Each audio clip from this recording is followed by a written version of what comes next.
Hello guys, how are you doing? My name is Rob of Rule of Two Review, and welcome back, and let's do the thing and discuss the Game Awards for 2017. So yes, the Game Awards for 2017 have finally come and gone. They just concluded about 14 seconds ago before I got on camera for you guys to kind of discuss my quick knee-jerk reaction thoughts, some of the great things that we saw. There really wasn't a whole lot of bad, surprisingly, so I don't really know that I have a lot of negatives to discuss.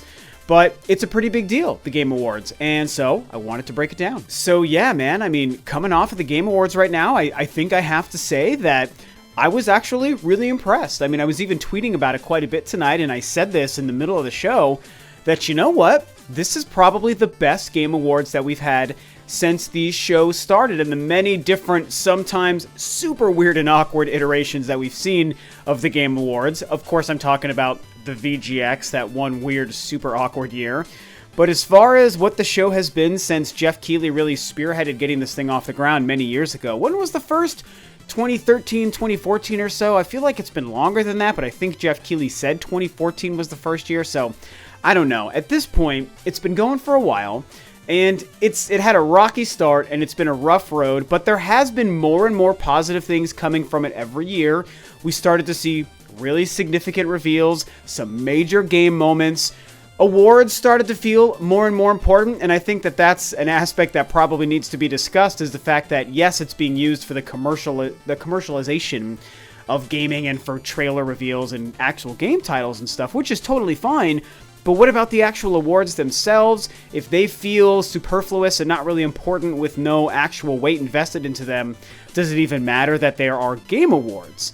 And, you know, some of the, the Lifetime Achievement Awards that have been happening the last couple of years, those have been really interesting. The one that happened tonight I thought was fantastic, and as a whole, I feel like even the awards actually mattered quite a bit. Also, I would say, my personal opinion, there really weren't many awkward moments, which is really nice to see because there have been far too many of those the past couple of years. Even on some of the best years, there's been some of those awkward moments. And it just felt a little bit more respectable. And I guess I don't want to say regal, but it just felt like something that took itself seriously in the right way. It felt like it was presented from the perspective of we matter, the people behind this show care about it, and we know that the audience cares about it. And I think that that really kind of imbued that feeling to those of us watching it, so that we didn't feel like, it's just this dumb popcorny thing, the Game Awards, it's not meant to be taken seriously. Just show me a couple of good trailers and that's all I care about. I feel like because they took it seriously in the proper way, that as an audience member for myself, who had to watch the first hour kind of at work and kind of with a meeting just wrapping up, I was like, yeah, I care about this. This seems interesting. And all of the presenters, some really great presenters were there tonight, and all of the recipients, the speeches, people's reactions to winning their awards felt fantastic and genuine, and it felt like they cared more than ever before as well. And that goes a huge, very, very long way into making it feel reputable that this show exists and that these awards are given out, and that it really matters that the people involved with determining who wins the awards really went through what they went through to decide, yes, you made the best game, you had the best performance, you had the best art direction, or whatever it was. And it feels really good to see that, you guys. As a fan of video games and the gaming industry and the hobby of gaming like my whole life, and just like most of you guys out there as well, I have to say it feels really good to see something like this exist and finally feel right for the most part. I mean, it wasn't perfect, sure, obviously it's not perfect, but it's just nice to see it happen and delivered in a way that just felt more appropriate, and it kind of lends just a little bit of credence and validity to what gaming is as a hobby and as an art form, and I think that really truly does matter. So let's get to the good stuff, the games. I'm going to do a quick rundown of all the really, really good stuff that we saw tonight, which there was quite a few things, and even the stuff I didn't really care about or find that interesting or that big of a megaton announcement was still cool and fine. Really nothing bad happened tonight, which is still just so shocking when you think back to some of those worst years. But man, there were some great things.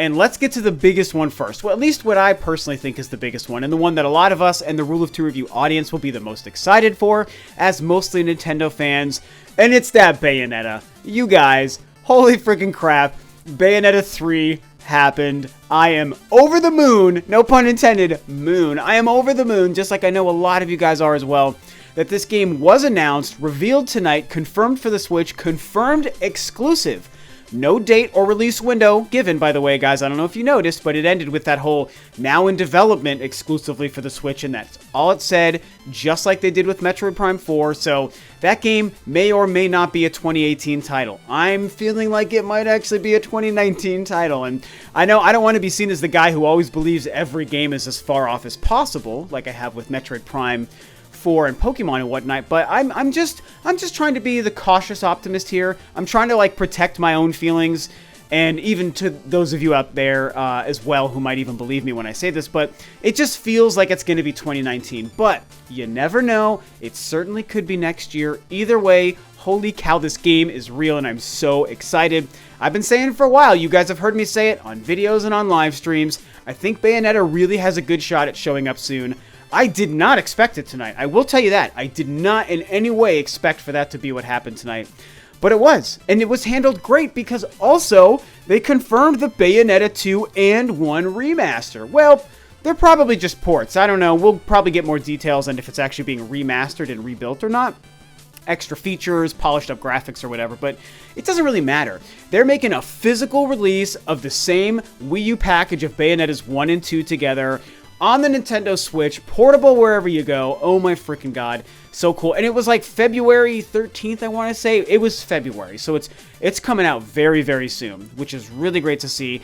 And that is something that way back in the earliest rumors of Wii U ports getting ported over to the Switch, like before the January event even, I think, when that was happening, I was like, you know, I don't really want a whole lot of Wii U ports, but the one I would like is Bayonetta 2. So I've been asking for it for a very, very long time and thinking that, yeah, certainly something like that could happen, and here we go. So it was a great Bayonetta night. We got the trifecta, the trilogy of Bayonetta.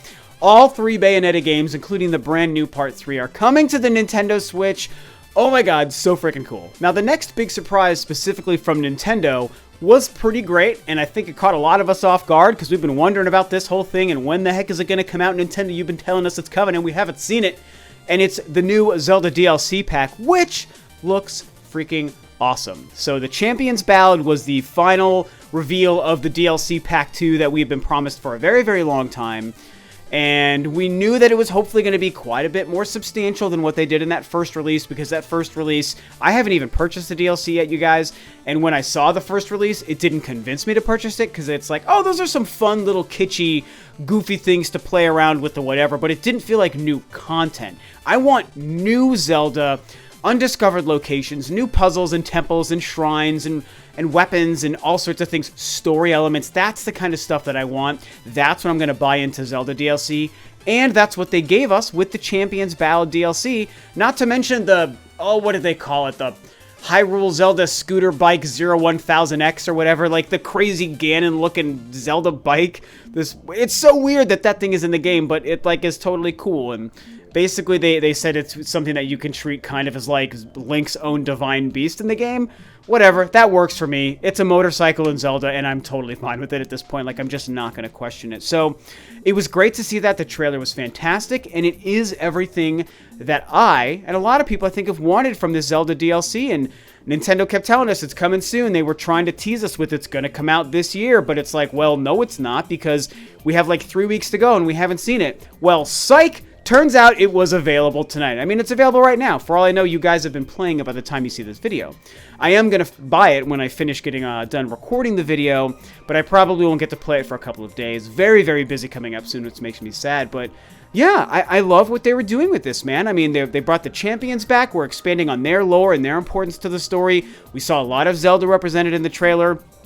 Some of those things I mentioned, new puzzles, and like, I don't know if there's a new exact divine beast to also go through, or just a couple of shrines in a new area, but it's literally everything I've been wanting from Zelda DLC that would be worth my extra money to pay. So, and again, to announce it at the Game Awards with this great introduction from Aonuma, the man himself coming out and pulling the Master Sword out and doing the swings, it totally evokes Miyamoto at the 2004 E3 press event. And it was just so much fun. It was like quintessentially Nintendo in the best way. And it was available tonight. The fact that they added that at the end of the trailer, that was the oh my god moment to me. Not just everything we saw, but also like, oh my god, Nintendo did the thing where they said, available tonight. The next game that was really, really impressive to me, and something that, although I should be critical of, I'm weirdly not critical of, and I'm just excited based on what we saw, is Death Stranding. A lot of attention focused on that tonight. We had Guillermo del Toro there.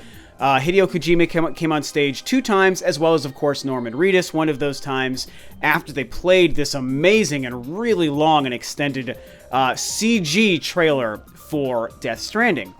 And I'm not gonna lie, you guys, like this is one of those weird things that just speaks to me. It just works for me. I love what they're doing with this as far as the motif and the design and the story it seems like they're telling. I mean, that trailer was weird. And honestly, even almost probably too weird. About halfway through, I was like, okay, wait.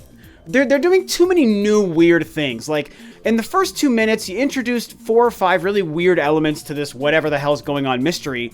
And you've done it. You kind of hit the weird threshold there. But then more and more weird things kept happening. It was like this really weird bad acid trip. And I was like, okay, there's probably too many crazy things happening here. But I tried not to focus on that and just took the whole experience in.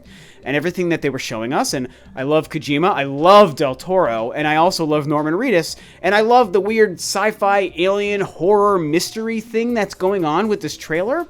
And it's like, these are all things I like together, and it's in a video game. So we didn't see any gameplay, which I do dislike, because it's hard to really gauge what's going on when you're just seeing CG. The game could be absolute trash to play, but here's this one cool 7-minute cutscene. Like, okay, that won't make the game good.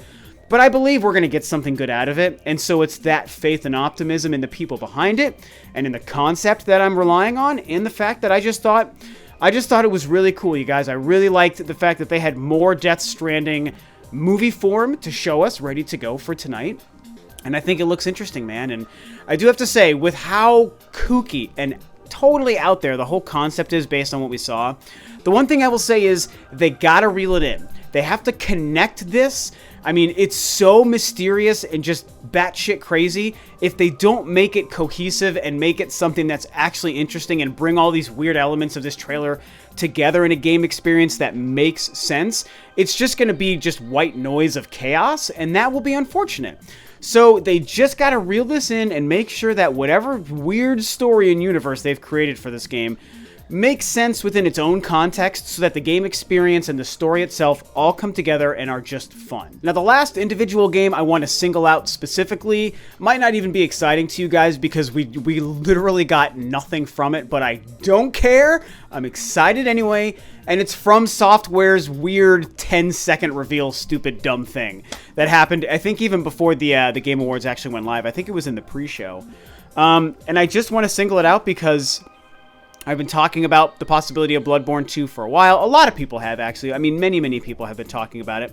I brought it up recently on a video. I discussed it earlier on Twitter today. I was like, give me Blood-Borne 2 from Software. I'm ready. We all want it.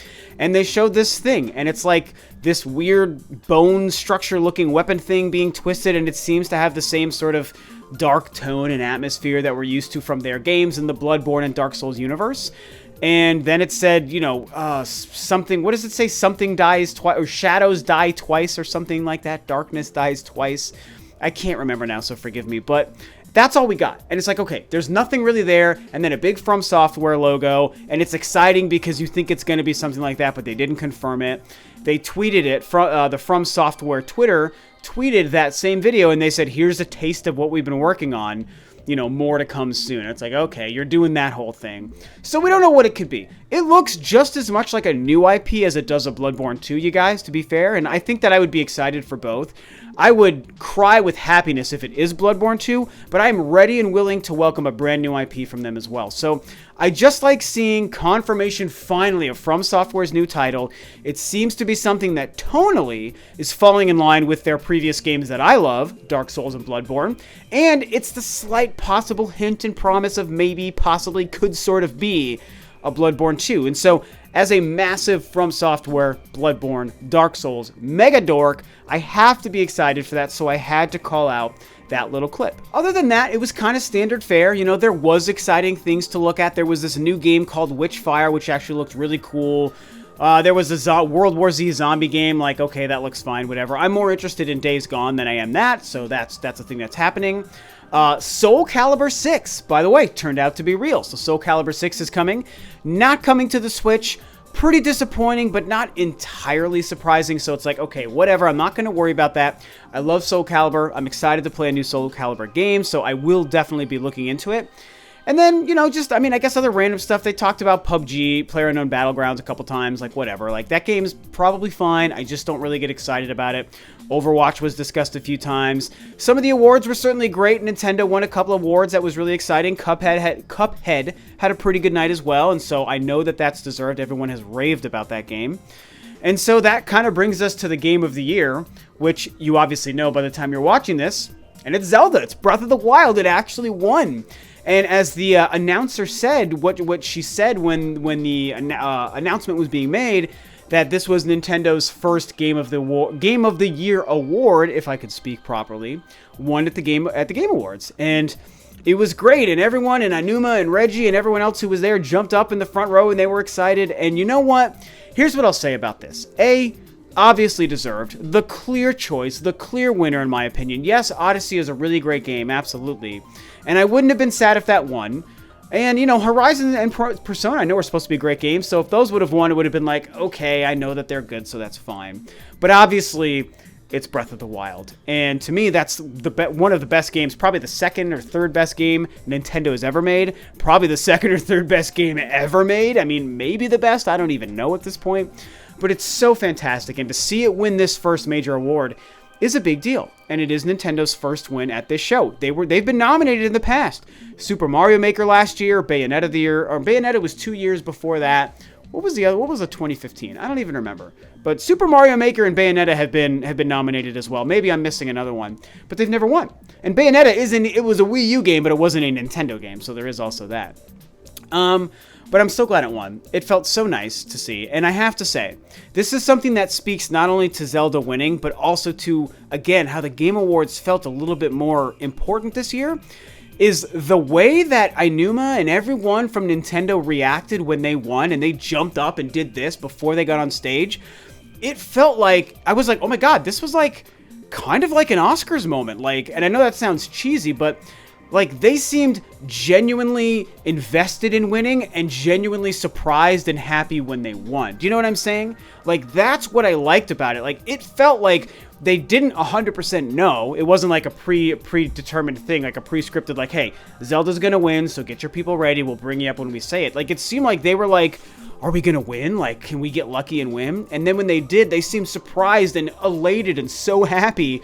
And then on stage, I mean, God, Aonuma was like, he was like a kid on Christmas. That guy's energy and genuine positivity and just how thrilled he seemed to have won, him and his game and his company and everyone on the team who won for that game. I was like, this is what's up, man. This is why gaming is great. This is what keeps me invested, is all things great in gaming, but just Nintendo and their charm, and the people who work for them are so genuinely happy and positive about the craft of making games, and they felt so proud to have won. And he was like giddy and like smiling like a schoolboy. It was so great, and the energy was just so positive because of it. He was like, thank you, America. Like, I was like, thank you, Aonuma. Thank you, bro. So anyway, at this point, I'm just gonna gush, and I'll wrap this up and, you know, just reiterate everything I've said. I thought the show was a lot of fun. It felt important. It was entertaining. There was a lot of cool game trailers to watch. Some fantastic surprises. Some of the games that I felt should have won. Zelda and Nintendo winning Game of the Year. I mean, you kind of can't ask for better than that. No real awkward moments. I mean, there was even some humor, by the way, guys. There was a lot of funny moments. And not just Joseph, whatever Francis, that guy's name from EA, who I just love. The guy was it Yosef or Joseph? I feel terrible. I can't remember his name. Joseph Francis, who was just talking about Way Out. That guy is the best. I freaking love that guy, by the way. And yes, he was funny, but everything else, it just was delivered in just the perfect way. So Jeff Keighley and the whole team, like, you guys did such a great job tonight. Thank you for finally delivering a Game Awards that felt proper for the industry and like respectable to the fans and the gamers, and also to the artists who create games within the hobby and the industry. it was just a lot of fun, man. That Bayonetta 3, you guys, oh my god, Bayonetta 3, I can't even believe it. I'm so freaking excited. So yeah, that's it. Those are my thoughts on the Game Awards and just some of the highlight moments for me. So discuss below. What did you think of the show as a whole? What did you think of the awards? What did you think of the reveals? And what did you think of just the presentation as a whole? Did it feel great and fun and entertaining to you like it did to me? Were you disappointed? Do you think it was crap like previous years? Do you think it was just okay? Whatever you feel, discuss it below, and that'll be it for me today. So thanks, of course, as always, for tuning in, guys. This is Rob of Rule of 2 Review, and I'll catch you next time on another video.